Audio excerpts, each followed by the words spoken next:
৭৭তম স্বাধীনতা দিবস উপলক্ষে সংবাদ শিরোনাম পত্রিকা আয়োজিত বর্ণময় নৃত্য উৎসব। স্থান কোন্নগর রবীন্দ্র ভবন। তারিখ 17ই আগস্ট 2024। সময় বিকেল 3টে। নাম নথিভুক্ত করা হচ্ছে। একক, দ্বৈত, দলগত উপস্থাপনার জন্য আগ্রহী নৃত্যশিল্পীরা যোগাযোগ করুন 87026797 অথবা 9007322922 এই নাম্বারে। ফোন কল ও হোয়াটসঅ্যাপ উভয়ের মাধ্যমে নাম নথিভুক্ত করা হচ্ছে। নমস্কার, আমি শ্রাচি। আপনারা দেখছেন সংবাদ শিরোনাম। জীবিত পঞ্চায়েত প্রধানের করা হলো শ্রাদ্ধ। দলের সঙ্গে বিশ্বাসঘাতকতা করায় এমনটা ভাবেই প্রতিবাদ জানিয়েছে বিজেপি।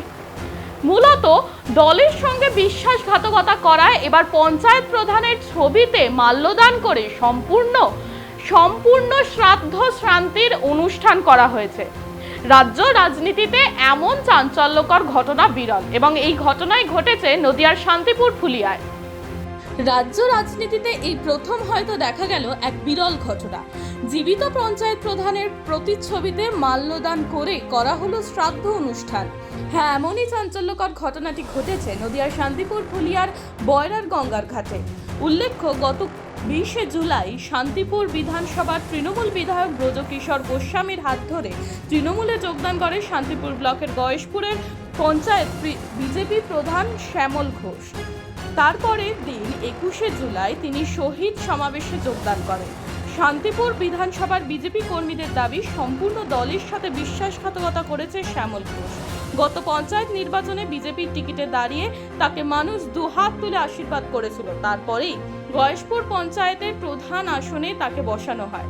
প্রায় 11 মাস পঞ্চায়েত চালানোর পর টাকায় বিক্রি হয়ে গেছে শ্যামল বাবু। তারা মনে করে যে বিজেপির সাথে এইভাবে বিশ্বাসঘাতকতা করেছে, তার আত্মার মৃত্যু হয়েছে। মঙ্গলবার শান্তিপুর ফুলিয়ার বয়রার গঙ্গার ঘাটে বর্তমান তৃণমূল পঞ্চায়েত প্রধান শ্যামল ঘোষের আত্মার অর্ধশ্রাদ্ধ করা হলো। যদিও শ্যামল ঘোষের প্রতিচ্ছবিতে মালা পরায় বিজেপি কর্মীরা। এরপর মৃত ব্যক্তির যেভাবে ক্রিয়াকর্ম করা হয় সেইভাবেই সমস্ত কিছুর ব্যবস্থা করা হয় পিণ্ডদান। ছবির সামনে 5 রকমের মিষ্টিও সাজানো হয়। এক বিজেপি কর্মী মাথা ন্যাড়া করে সাদা ধুতি গেঞ্জি পরে সমস্ত ক্রিয়াকর্ম পালন করে। শ্রাদ্ধ অনুষ্ঠানের শেষে নদীতে সবকিছু ভাসিয়ে দেওয়া হয়। এরপর জলে ডুব দিয়ে ডাঙায় ওঠে সেই বিজেপি কর্মী। এই প্রসঙ্গে বিজেপির পঞ্চায়েত সমিতির সহ সভাপতি চঞ্চল চক্রবর্তীকে প্রশ্ন করলে তিনি বলেন, এই অভিনব প্রতিবাদের একটাই কারণ যে আগামী দিনে কেউ যদি দল ছেড়ে দলের সাথে বিশ্বাসঘাতকতা করে তাহলে তার এই একই হাল করা হবে। গয়েশপুর পঞ্চায়েতের প্রধান দলের সাথে বিশ্বাসঘাতকতা করেছে। তারা মনে করে যে দলের কাছে তার মৃত্যু হয়েছে, তাই এইভাবে অভিনব প্রতিবাদ জানিয়েছে তারা। যদিও এই প্রসঙ্গে গয়েশপুর পঞ্চায়েতের বর্তমান তৃণমূল প্রধান শ্যামল ঘোষকে প্রশ্ন করা হলে তিনি জানান যে বিজেপি পাগলের প্রলাপ করছে। নদিয়া থেকে মাধব দেবনাথের রিপোর্ট, সংবাদ শিরোনাম। দেখুন, গত পঞ্চায়েত নির্বাচনে শান্তিপুর ব্লকে অনেক রক্ত ঘাম, তার বিনিময়ে আমরা গয়েশপুর গ্রাম পঞ্চায়েত পেয়েছিলাম। গয়েশপুরের প্রধান করেছিলাম আমরা শ্যামল ঘোষকে। কিন্তু দুর্ভাগ্যের হলেও সত্যি যে শ্যামল ঘোষ টাকার কাছে বিক্রি হয়ে 25 লক্ষ টাকায় বিক্রি হয়ে তৃণমূলে চলে গেছে। আমরা ওর মানসিকতা, ওর রুচিবোধ, ওর মূল্যবোধ সেটা আগামী দিনে সমাজে যাতে সঞ্চারিত না হয় এবং এই ধরনের দলবদল করে মানুষের সাথে বিশ্বাসঘাতকতা যাতে বন্ধ হয়, তার জন্য ওর মানসিকতার শ্রাদ্ধ করছি, ওর শ্রাদ্ধ নয়।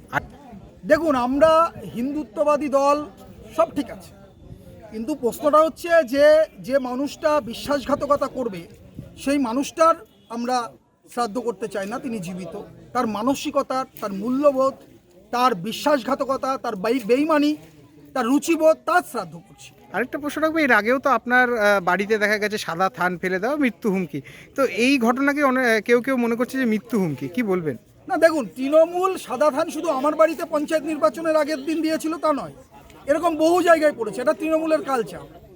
কিন্তু আমরা এটা হুমকি নয়, এটা হচ্ছে আগামী দিনে যাতে এই ধরনের মানসিকতা, দল পরিবর্তন, মানুষের সঙ্গে বিশ্বাসঘাতকতা, বেইমানি, এটা যাতে সঞ্চারিত না হয় মানুষের মধ্যে, তার জন্যই আমরা তার মানসিকতা শ্রাদ্ধ করছি, একেবারেই জীবিত মানুষের শ্রাদ্ধ আমরা করছি না। আচ্ছা এই বিষয়ে যিনি প্রধান, যার অন্ত্যেষ্টিক্রিয়া করাচ্ছেন আপনারা, তিনি জানাচ্ছেন যে বিভিন্ন জায়গায় তো বিজেপি থেকে যোগ দিচ্ছে তৃণমূলে।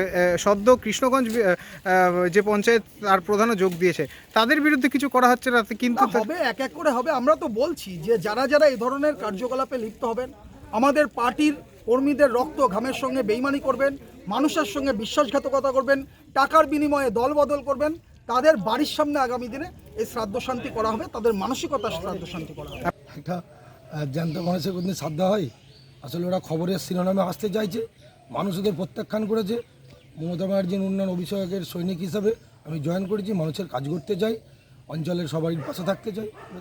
এই যে ঘটনা ঘটাচ্ছে, কেন ঘটাচ্ছে মনে করছেন? ওরা খবরের শিরোনামে আসতে চাইছে, মানুষ ওদের প্রত্যাখ্যান করেছে। আজ কেন্দ্র সরকারের কোনো প্রকল্প পশ্চিমবঙ্গের জনগণ পাচ্ছে না, ওরা শিরোনামে আসতে চাইছে। এর আগেও তো অনেক তৃণমূল নেতা বিজেপিতে যোগদান করেছিলেন, বা বিজেপি নেতা তৃণমূলে যোগদান করেছে, সেখানে কি হয়েছে? এই কদিন আগে গত পরশু দিনকে মাসদিয়ায় তৃণমূলের বিজেপির প্রধান টিএমসিতে জয়েন করেছে মমতা ব্যানার্জি উন্নয়নকে ইয়ে করে। তাহলে তাদের বিরুদ্ধে হচ্ছে না, আপনার বিরুদ্ধেই কেন হচ্ছে? ও তো খবরের শিরোনামে আসতে চাইছে। এই বিরুদ্ধে কি আপনি প্রশাসনিক কোনো ব্যবস্থা অবশ্যই নেবো, দলের ঊর্ধ্বতন কর্তৃপক্ষকে? অবশ্যই জানাবো দলের ঊর্ধ্বতন কর্তৃপক্ষ। শারদীয়ার অন্যতম আকর্ষণ সংবাদ শিরোনাম প্রকাশিত শারদ সংখ্যা 2024। শারদীয়া 1431 দুর্গাপুজো উপলক্ষে সংবাদ শিরোনাম পত্রিকা আগামী 15ই আশ্বিন 1431 ইংরাজি 2রা অক্টোবর 2024 অর্থাৎ মহালয়ার পূর্ণ লগ্নে শারদ সংখ্যা প্রকাশ করতে চলেছে। আপনাদের জানাই, এই শারদ সংখ্যায় আপনাদের রচিত গল্প, প্রবন্ধ, নিবন্ধ, ভ্রমণ কাহিনী, কবিতা প্রভৃতি প্রকাশের জন্য আমাদের পাঠাতে পারেন। আপনাদের লেখা অবশ্যই হোয়াটসঅ্যাপে টাইপ করে 8770267797 অথবা 9007322922 এই নাম্বারে। মানুষের পাশে মানুষের সাথে আমরা আছি এই বাংলাতে।